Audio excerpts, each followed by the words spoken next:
با اینکه بهش حق میدادم ولی همینم حس حسادتمو تحریک میکرد. انگار یادم رفته بود که میخواستم این آدمو به کل از وجودم پاک کنم و دیگه به چشم شوهر بهش نگاه نکنم.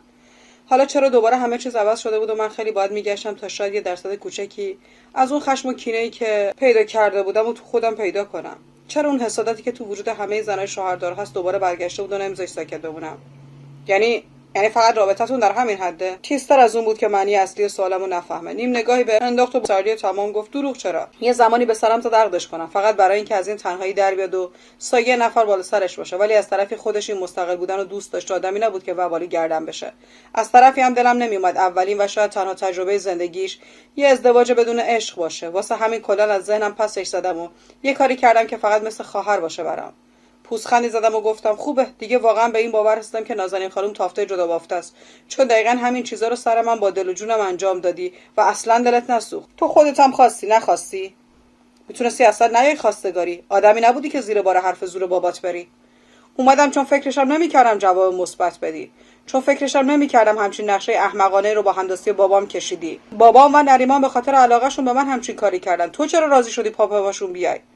عاقل‌تر از اینا تصورت میکردم. من فقط به تهش فکر میکردم به روزی که دورا دور بفهمم تو مسابقات مزخرف شرکت کردی و یه بلایی سرت اومده. آره یه روزای دشمن خونی همدیگه بودیم، ولی من آدمی نبودم که حتی واسه دشمنم مرگ بخوام. خودت بارها تو زندگیت حس عذاب وجدان رو داشتی. بعد از اون خواسته پدرت، بعد از قبول نکردن اون پیشنهاد، بعد از هر بلایی که ممکن بود سرت بیاد، تا آخر اون باید درگیر اون عذاب وجدان میشدم و زندگیم دیگه رنگ آرامش نمیگرفت. الان چیزی عوض نشده؟ شده؟ نه، ولی حداقل وجدانم راحته که تلاشمو کردم، هرچند که بی‌نتیجه. جفتمون سکوت کردیم و من چقدر اون لحظه دلم میخواست سکوت بینمون رو دیار میشکند و میگفت بی‌نتیجه نبود این تلاش. میگفت که دیگه مثل قبل نمیخواد همه فکر و ذکرشو درگیر اون هدف کنه.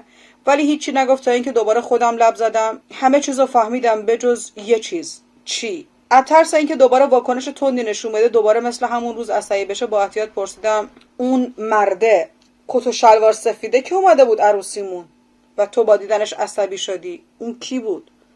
ابروهاش تا جایی که راتاش تو هم فرو رفت و نگاه آتیشیشو به روبرو دوخت. سیاوشه، پسر شرف. هین ناباورانه‌ای کشیدم و دستمو گذاشتم جلوی دهنم. ولی الان وقت تعجب نبود. باید میپرسیدم هر چیزی که تو سرمه تا از این گنگی در بیام. چجوری پیداش کردی؟ پوزخندی زد و سرشو به چپ و راست تکون داد. من پیداش نکردم، مازیار پیداش کرد. منی که اونقدر ادعای زرنگی داشتم و فکر میکردم همه زندگی مازیار رو میدونم، بدجوری ازش رو دست خوردم. اونم نه همین اواخر، از همون بچگی ازش رو دست خوردم. وقتی که فکر میکردم تونستم مازیار رو با حرفام گول بزنم و خودم و یه تنه بار مسئولیت اشتباهش رو به دوش بکشم، ولی اون از همون موقع همه چیزو فهمیده بود. هم از پیشنهادی که اون عوضی به من داد خبر داشت، هم از اون شب نحسی که با حال زار از خونه رفتم بیرون و عین یه موره متحرک با تن و بدن زخمی و کبود برگشتم خونه. خودم رو تخت کشیدم سمتشو با کنجکاوی و ناراحتی بیشتری پرسیدم تو اینا رو از کجا فهمیدی؟ خودش گفت نه تا وقتی که زنده بود. همون روزی که رفته بود واسه مسابقه آخر همه حرفاشو برام تو ایمیل فرستاده بود. اینکه سیاوش کیو این مسابقه چجوری برگزار میشه و نگرانی بابت فهمیدن پلیس و گیر افتادنشو نداشته باشم. با این فکر که اگه مرد همه چیزو بفهمم و اگه نمرد هم بدونم که چرا این راه رو برای زندگی انتخاب کرد. تازه اونجا بود که فهمیدم خیلی وقت یواشکی دور از چشم من داشته چه غلطی میکرده. به اسم مسافرت و گردش و باشگاه و بازی و کوفت و زهرمار میرفت تمرین میکرد واسه مسابقات.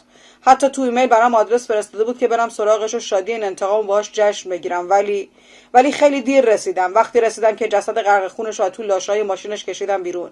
وقتی رسیدم که سیاوش با یه لبخند مسخره بالای دره‌ای که ماشین مازیار توش پرت کرد وایساده بود و داشت با نگاه پیروزش بهم نگاه میکرد. دستشو تو دستم گرفتم و از ترس اینکه دوباره حالش بد نشه شروع کردم به نوازش کردنش تا بلکه خون جریان پیدا کنه و گرما به تن یخزادش برگرده. آخه چرا مازیار این کارو کرد؟ شرف که خودش سکته کرد و بعدش مرد. چرا بی خودش رو اسیر این مسابقات کرد؟ اولش رفته بود دنبال شرف برای انتقام گرفتن به خاطر نابود کردن زندگی برادرش، ولی فقط پسرش رو پیدا کرد که با یکم تحقیق و پرسجو فهمید سردسته مسابقات 7 خطه. به خیال خودش میخواست از این کار تلافی کنه. شرف برادرش رو به نابودی کشیده بود و مازیار هم میخواست انتقامش رو از پسرش بگیره تا شاید بتونه داغی که تو بچگی رو دل برادرش نشست و آروم کنه. دیگه خبر نداشت اون سیاوش بی همه چیز درنگتر از این حرفاست و دستشو خونده و یه داغ دیگه رو دلم گذاشت. یعنی سیاوش هم مازیار رو میشناخت. نمیدونم، هیچ وقت مستقیم باهاش در این باره حرف نزدم. از ما کوچیک‌تر بود و بعید میدونم شرف حرفی بهش زده باشه. بعدش هم که به کل لال شد و اگه میخواست هم نمیتونست حرفی به کسی بزنه. ولی لابد فهمیده که هدف مازیار از شرکت تو مسابقه ضربه زدن به خودش بوده. همینطورم که الان میدونه که من با هدف انتقام مازیار یه هفت خط شدم. با وجود اینکه میدونی مثل باباش همچین آدم کثیفیه، با وجود اینکه دیدی کار مازیار نتیجه نداد، بازم میخوای تکرارش کنی؟ راه زیادی دیگه برام نمونده آلما. یا میرم و بدون اینکه پای قانون وسط بیاد هلاکش میکنم اون حیوان عوضی رو. بعدش برمیگردم سر خونه زندگیم، یا به سرنوشت مازیار دچار میشم. شایدم جفتمون با هم هر اتفاقی برامون بیفته. مطمئنم تهش آرامشه. هرچی باشه خیلی بهتر از صبح تا شب، شب تا صبح فکر کردم به اینه که برادر کوچیکترم به خاطر من الان سینه قبرستون خوابیده. شاید مازیار به خاطر اشتباه پدرش ازش انتقام بگیره، ولی من به خاطر بلایی که خود بیناموسش سر برادرم آورد به خونش تشنم. صدام میلرزید و دوباره چشمه اشکم جوشید. دیار، تو هم به خاطر مازیار کم عذاب نکشیدی. اون جسمش رو فدا کرد، تو روح تو. چرا فکر میکنی بهش مدیونی؟ تو از همون بچگی وقتی که هنوز سنی نداشتی پشتش در اومدی و نذاشتی زندگیش خراب بشه. تو فداکاری هاتو کردی. مازیار فقط میخواست اون روزا رو برات جبران کنه، هرچند که راهش اشتباه بود. ولی تو نباید دوباره اون راه اشتباه رو بری. نفس عمیقی کشید و تو صورت درموندم خیره شد. نگاهش رو یه دور بین اجزای صورتم چرخوند و با انگشت اشکی که به زور تو کاسه چشمم نگه داشته بودم سر خورد رو صورتمو پاک کرد. شاید برای بابام و خاله رخشان و نریمان سخت باشه درک کردن این که چرا باید بعد از مرگ برادرم تارک دنیا بشم و زندگی واسم معنا نداشته باشه. ولی اینا رو برات گفتم تا حداقل تو یه نفر درک کنی که اون برای من فقط برادر نبود. ما زندگیمون به هم گره خورده بود آلما. ما همراز هم بودیم. به روی خودمون نمی آوردیم، ولی جفتمون میدونستیم تو دل اون یکی داره چی میگذره. جفتمون میفهمیدیم که خنده هامون از ته دل نیست و هر کدوم داریم با هزار تا درد توی دلمون سر و کله میزنیم.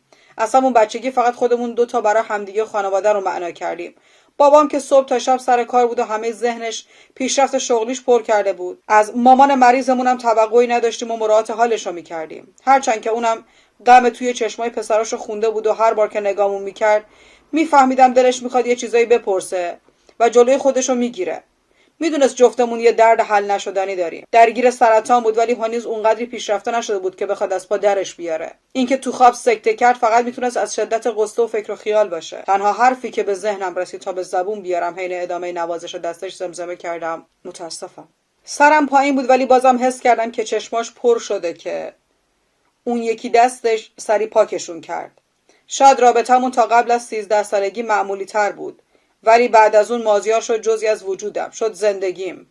با رفتنش من یه تیکه بزرگ از وجودمو گذاشتم زیر خاک. حالا چجوری میتونم بدون اون بخش بزرگ و تاثیرگذار به زندگیم ادامه بدم؟ دستشو گذاشت زیر چونم و سرمو بالا گرفت. چشمای خون افتادهش دلمو مچاله کرد. تا حالا این حجم از درد و غم یه جا توی چشمای کسی ندیده بودم. حتی فکرشم نمیکردم که یه روزی این درد رو تو چشمای آدمی ببینم که از همون اول فقط سنگی و بیرحم بودنش رو حس کرده بودم. از حالا به بعد تو همراز منی. مثل مازیار پشیمونم نکن. بدون اینکه پلک بزنم حرفایی که اصلا نمیدونستم چجوری به ذهنم رسید و به زبون آوردم و پرسیدم: بعد از رفتن مازیار فکر میکردی یه روزی این حرفا رو به کسی بزنی؟ فکر میکردی یه روزی یه همراز دیگه پیدا کنی؟ هیچ وقت. ولی حالا من اینجام و تو همه زندگی تو برام گفتی. از کجا معلوم؟ شاید یه روزی تونستی یه دلیل دیگه برای زندگیت به جز انتقام مازیار پیدا کنی. شاید یه روزی یکی دیگه شد جزئی از وجودت. شاید یه روزی اهمیت بقیه وجودت شد که واسه کسای دیگه است. از اون تیکه‌ای که گذاشتی زیر خاک بیشتر شد. شاید اصلا اینجوری مازیار خوشحال تر باشه. فقط کافیه با دید بازتری به دور و برت نگاه کنی. همین. دستش آروم از زیر چونم شل شد و افتاد، ولی نگاه مات مونده‌اش حتی میلیمتری جابجا نشد. همین حرکتش، همین که نشون میداد داره به حرفام فکر میکنه، همین که بلافاصله جوابمو نداد و حرفامو تکذیب نکرد، نشونه امیدواری بود برای منی که خودم تا چند روز پیش به کل ناامید شده بودم از برگردوندن این آدم به زندگی، چون فکر میکردم خودم بیشتر به همچین کسی احتیاج دارم.